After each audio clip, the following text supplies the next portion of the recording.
के बयां में क्या बयां में क्या बयां में क्या करूं लोगों अदाएं माँ के काफी है।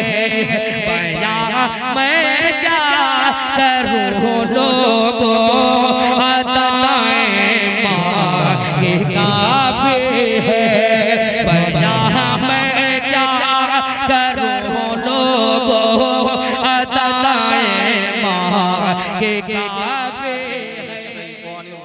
बिस्मिल्लाहिर्रहमानिर्रहीम वज़क्किर फ़इन्नज़्ज़िक्रा तन्फ़उल मुमिनीन। वअन अबी हुरैरह रज़ियल्लाहु अन्हु क़ाल क़ाल रसूलुल्लाह सल्लल्लाहु अलैहि वसल्लम अतदरून मनिल मुफ़लिस क़ालू इन्नल मुफ़लिस फ़ीना मन ला मताअ लहु वला दिरहम लहु।